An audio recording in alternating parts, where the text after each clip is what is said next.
नमस्कार दोस्तों, मेरा नाम है अतुल श्रीवास्तव और स्वागत है आपका नेक्सस जीएस में। यूपी पीसीएस प्रीलिम्स 2020 डिस्कस करते हैं पेपर के बारे में। तो आज पेपर हुआ है, जीएस पार्ट 1 का भी फिलहाल हुआ है और सीसैट का स्टार्ट होने वाला है, थोड़ी देर में स्टार्ट होगा 2:30 पे।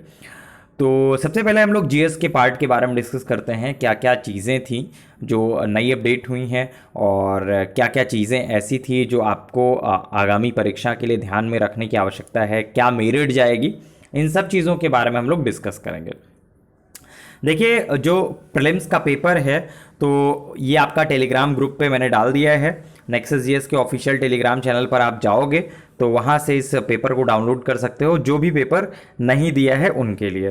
ठीक है, तो जैसे कि लगातार जो भी टेस्ट सीरीज नेक्सस की तरफ से कराई गई हैं आप लोगों के लिए, तो उसमें इस तरह के क्वेश्चन मैंने पहले ही बोले थे और लगातार बोलता चला आ रहा था कि सुमेलित करने वाले क्वेश्चंस, आज बात फिर से वही हुआ कि सुमेलित करने वाली चीज़ें जो हैं वो आपका पूछी गई हैं, फिर से पूछी गई हैं और अच्छी खासी पूछी गई हैं।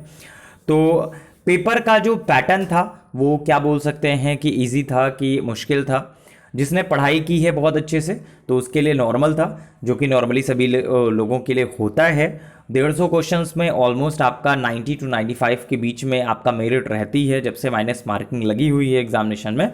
और इस बार के भी जो पेपर आया है, आज भी जो पेपर आया है, उसमें भी स्थिति यही रहने वाली है। ना पेपर इजी है और ना ही पेपर डिफ़िकल्ट है, जिसने बहुत अच्छे से पढ़ाई की है। और जैसा लगातार हर एक लेक्चर में ये चीज़ें मैं बोलता हूँ कि बहुत अधिक पढ़ने की आवश्यकता नहीं होता है, पढ़ना आपको वही होता है जो ट्रेंडिंग टॉपिक्स होते हैं। इस पेपर को देखने के बाद आपको एक चीज़ समझ में आ जाएगी कि चीज़ें हम लोगों को वही फोकस आउट करनी पड़ती हैं, वही चीज़ें हम लोगों को पढ़नी होती हैं जो एग्जामिनेशन ओरिएंटेड हो। अगर वो आप नहीं अपना ट्रेंड बदलोगे तो फिर एग्जामिनेशन क्लियर करना आप भूल जाओ, क्योंकि एक ही पैटर्न पे लगातार पढ़ते रहना, मेरे को नहीं लगता है कि इस एग्जामिनेशन को क्लियर किया जा सकता है एक ही पैटर्न पे लगातार पढ़ते रहने से।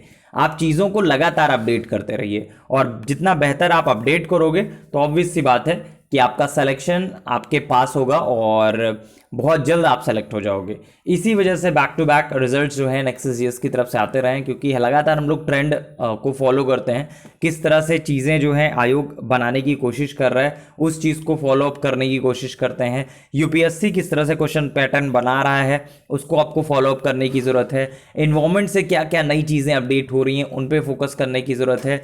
यूपी स्पेशल जो लगातार पिछले कई परीक्षाओं से गायब था, फिर से थोड़ा सा बहुत अपडेट हुआ है। नॉर्मली इतनी ही आती हैं आपके यूपी स्पेशल से चीज़ें।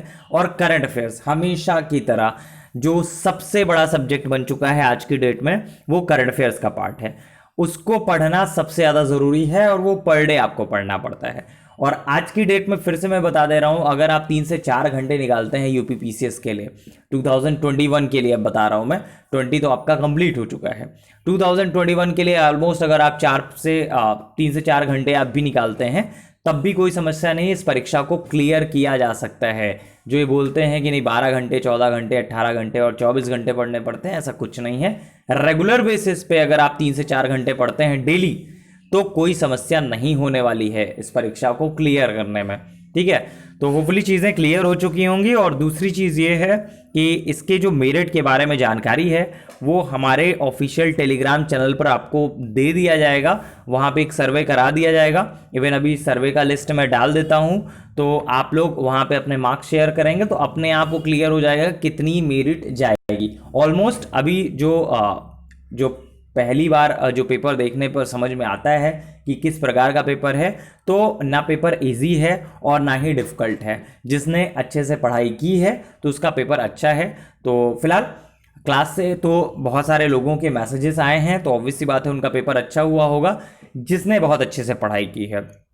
और सबसे ज़्यादा जो मस्ट होता है वो ये है, कितना अधिक आप प्रैक्टिस करते हो, कितनी ज़्यादा आप प्रैक्टिस करते हो। जितने लोगों ने टेस्ट सीरीज लगातार सॉल्व की है उनको बेनिफिट डायरेक्टली मिला है, क्योंकि लगातार आप माइनस मार्किंग से भी होकर गुजर रहे हो, लगातार आप क्वेश्चंस भी सॉल्व कर रहे हो, लगातार आप करंट अफेयर्स भी सॉल्व कर रहे हो। एक साल में कितना करंट अफेयर होगा? लगातार जब आप सॉल्व करते जाओगे तो एक एक क्वेश्चन आप 3 से 4-5 बार देख लेते हो।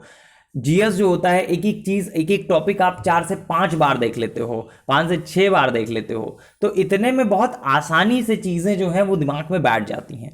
और ये परीक्षा अब हो चुकी है पूरी तरह से रिवीजन पर। जितना ज़्यादा आप रिवीजन करोगे, जितना ज़्यादा आप फोकस्ड स्टडी करोगे, इस एग्जामिनेशन को क्वालिफाई करना आपके लिए हो जाएगा आसान।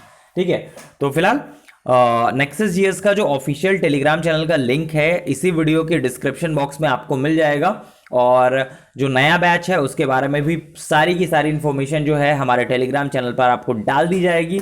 तो फिलहाल अभी सीसैट का पेपर जब लोग देकर निकलेंगे तो उसके बारे में एक रिव्यू हो जाएगा, और इस पेपर के बारे में भी सारी की सारी इन्फॉर्मेशन जो है वो कल तक आपके पास होगी। क्या क्या चीज़ें हैं जो इसमें सही हैं, क्या क्या चीज़ें हैं जो गलत हैं, क्या क्या चीज़ें हैं जो नया सेक्शन अपडेट हुआ है। फिलहाल पॉलिटी का पोर्शन इजी था। इजी का मतलब ये है कि जिसने पढ़ा है बहुत अच्छा हुआ है, क्योंकि पेपर नॉर्मल था पॉलिटी के सेक्शन का। साइंस का पोर्शन भी लगातार मैं बोलता जा रहा था कि साइंस में बायो का पोर्शन अच्छा खासा अपडेट होगा, और ऑब्वियस सी बात है वही क्वेश्चन पूछा गया। अप्रैल मई जून जुलाई से सबसे ज़्यादा करंट अफेयर्स आए हैं, जैसा कि आप सभी को पता है कि अप्रैल मई जून से भी क्वेश्चंस काफ़ी अपडेट हुए हैं, उन पे भी आपको फोकस करने की ज़रूरत है। तो नॉर्मली अब जो मिथ था कि 6 महीने का करंट पढ़ने हैं, तो 6 महीने का करंट नहीं पढ़ना होता है, ऑलमोस्ट आपका 1 से 1.5 साल का करंट अफेयर्स आपको पढ़ना पड़ता है। ठीक है, चलिए, होपफुली चीज़ें समझ में आ चुकी होंगी आप सभी को। चलिए, शाम को मुलाकात होती है आप लोगों से। Thank you so much.